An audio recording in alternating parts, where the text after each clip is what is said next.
Yo, shout out to all the Jamaican people who claim that they want to make Jamaica a better place.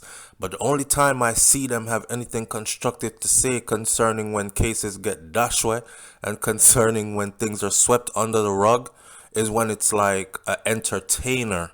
Yes, send him to prison, throw him away, lock him away, and throw away the key. But I keep on telling you that corruption runs so deep that we have to continue to see things with a broad scope. I knew that this case was going to get dashed out, fling away, done. Somehow, nothing was going to come of it. It took so long that I forgot that the case even existed. Constable Michael Brown and his fiancée, or his woman, were freed of rape charges. They were accused of rape. I don't know if you remember, a couple of years ago, probably about 5 years ago, 4 or 5 years ago, a young lady came forward and made an accusation that she went to a party, and at the party, she was served some drinks, but something was in the drink. They spiked the drink, and she started feeling woozy and drowsy. Anyways, she ended up going to this couple's place, and sex took place. In the process of the sex taking place, she was blacking in and out, but she remembers the constable's girlfriend handing him a condom so he can have sex with her, right? And she was lured in. I'm Steve Higgins, and I'd love to sing at your event.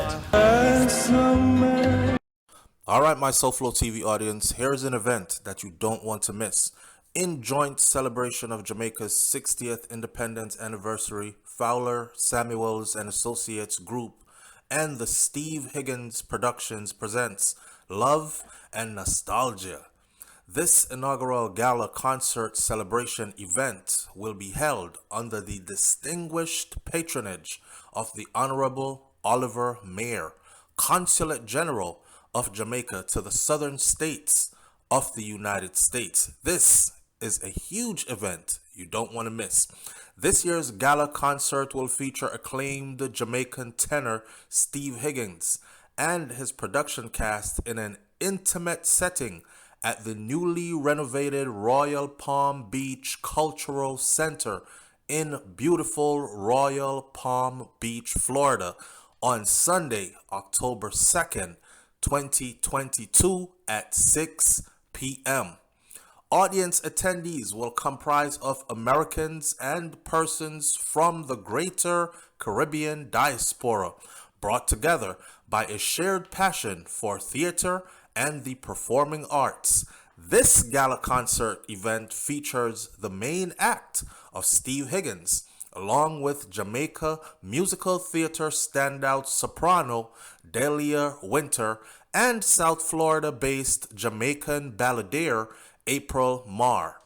The three-member act has been delivering a rousing performance for audiences throughout this concert series, with recent performances in Houston, Washington, D.C., Birmingham, Atlanta, and the United Kingdom. This event, my friend, is one you do not want to miss. Again, the event will be held at the Royal Palm Beach Cultural Center in beautiful Royal Palm Beach, Florida on Sunday, October 2nd, 2022 at 6 p.m. See you there. Into a compromising position, etc., etc. Well, today, fast forward, they have been freed of all charges. Watch the timeline as I read you the story. A policeman and his girlfriend, who were accused of the sexual assault of a woman at their apartment, were on Tuesday freed in the Home Circuit Court. The trial could not proceed any further because the woman did not show up to court for the trial.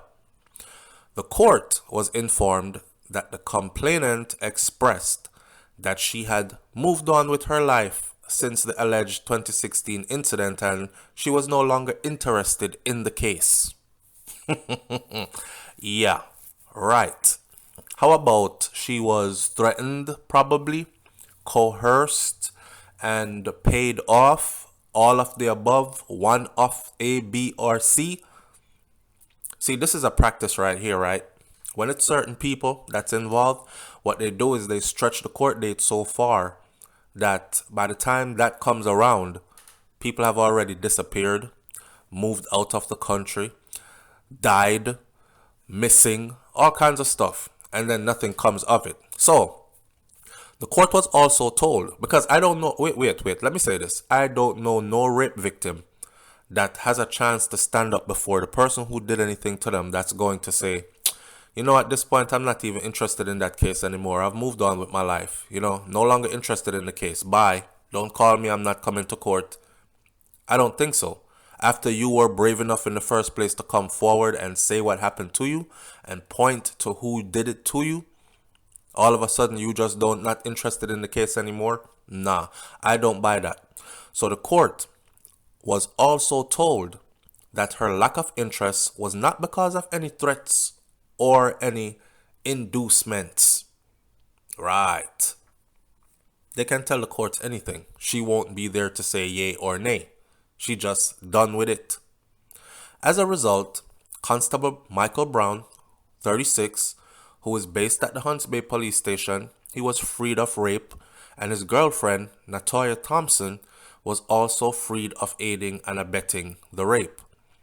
This, to me, according to the original story, was a classic case of where do a threesome is a freaky couple. Police, Squaddie and them girl is a freaky couple, and they wanted a threesome. It looked like they go out and they pick who they want threesome with. Only, I don't think this victim was into no threesome, but they found a way to make her be into the threesome. Spike her drink and give her a ride home. She end up at our house, and then we run a threesome. Remember her testimony of waking up long enough to see something. So the woman was then, when this happened, she was 22 years old. This is in May of 2016. 2016. And we're in 2022. And of course, she's saying, I've moved on with my life. I don't have anything to do with this case. I don't want to have anything to do with this case. And I'm not coming to court. She was 22 at the time. And this happened in May of 2016. This is when she had reported it to the police. That after attending a party with the policeman and his girlfriend, she attended the party with them.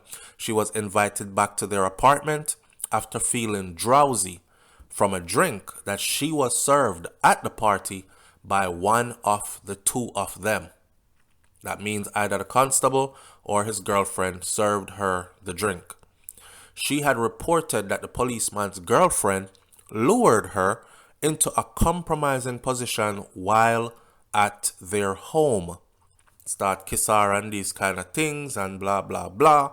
She already woozy, under something, and intimidated. It was alleged that the policeman was aided by his girlfriend, who readily handed him a condom to commit the act of rape. There was way more information in the original statement. I believe she helped more than just handed a condom. Hold her down, help take off clothes, all kind of something like that, right? And suddenly now, and this was from 2016, and suddenly in 2022, when it finally goes to court, and I know a lot of people are saying, why did they wait so long? And I'm telling you that they wait this long because this is when them want dash with the case. In this particular case, that's exactly what they did. The case get dash with.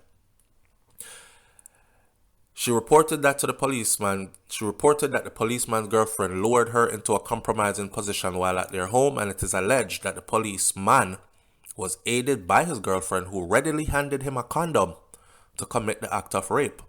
The policeman and his girlfriend were subsequently arrested and charged.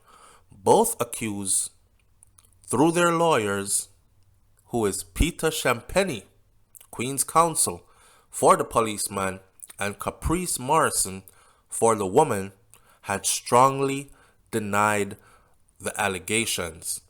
In the case of the policeman, he had asserted the act was by consent. Listen. So, not that it didn't happen, because I know some people are going to say maybe she did woozy and she fall out from whatever was in the drink and she had a dream. And that's why she had thought about she see when time girlfriend handed him condom and these things, and it probably never happened because she was under the influence of something, blah, blah, blah. Listen, the police go to court and said that the act did happen, but it was by consent. So we are a freaky couple. We get into a little threesome. She participated, and now she a ball rape. That was where this was at, right? I think this young lady realized that, damn, them have Peter Champagne for lawyer, and they're saying that it's by consent, and he's a police officer. It's going to be their word against my word. It happened at their house. People are going to ask, so why did I go back to their house, etc., and not just go home and all kind of stuff? You know what? I can't take this. So she just opted out. Anyhow, Muchaloy says it's not at all easy to prove a case with 2 denials versus 1 accusation. Soup says 6 years later, the trial could not proceed. Justice denied.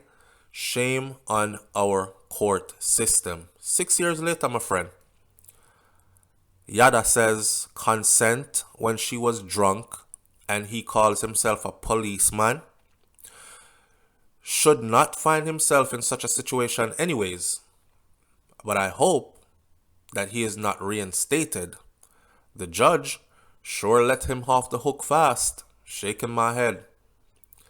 Jamaica Dunn says, triple threat matchup. Oh, what a sweetness it was. The only problem was dollars never run. I'm going to leave it right there for you. You think about that. Now remember, she was inebriated, under the influence of something heavy, not feeling normal when she left the party. She was already messed up. She ended up at their place. It's not a question if the act happened, because the police officer admitted that the act happened. However, he says it was consensual, meaning she agreed. As you can see, somebody is saying, how can she agree and consent when she is drunk or inebriated or drugged or under the influence of something? Just like she claimed she was given a drink by one of the 2 who she's accused of doing this. So, can a drunk, high, inebriated, messed up person make a logical decision that can be respected, as in, yes, I want to participate and I full-heartedly say yes and give consent, or that alone would have made this even worse for them? Listen, leave your comments in the comment section below. Let's talk about this one. But like I said from the beginning, I already knew that this was going to happen because it happened since 2024 when she reported it, and it's now 26. Sorry, it happened in 2016 when she reported it, in May of 2016. We are in June of 2022. This is not a case that was going to go any further. It was drawn out this long for a reason. This desired result. I'll catch y'all on the next video, man. Hit that subscribe button. I'm out. Peace. Good, show love, show respect, show appreciation. I am down 4 dress sizes. Alright, my SouFLoTV audience, have a look at this. And I want you to go over to this channel and support this channel. Miss Bev's Productions and Weight Loss Journey. Miss Bev's Productions and Weight Loss Journey was first created when the COVID pandemic started to support students with math. Miss Bev is a math teacher and has been so for quite some time. Very quickly, she started doing other things for motivational reasons. She's a motivational person. one of her daughters suggested that since she was trying to change some things in her life to support her weight loss, which, her weight had gotten a bit out of control, like a lot of us did during the pandemic. She had surgery, and because of the discomfort with movements, gained a lot of weight. COVID happened, weight ballooned to 321 pounds. So she started this weight loss journey, which included walking, cooking, singing, poetry, uplifting, t-shirts, and finally adding to the pot is Grandma's Reading Corner after the birth of her second grandchild. So this channel is pretty much a one-stop shop. Even your child can tune in and get something educational from a highly educated individual who is also very much motivational. Go over to Miss Bev's Productions and Weight Loss Journey, her channel, hit that subscribe button, and tell her SouFLoTV sent you. Back to our regular scheduled program at hand.